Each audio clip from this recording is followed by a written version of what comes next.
Hello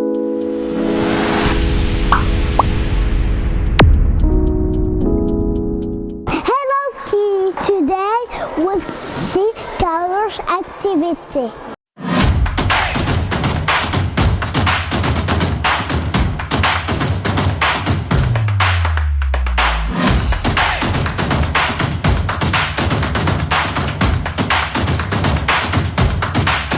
I mix blue and orange, it gives us green.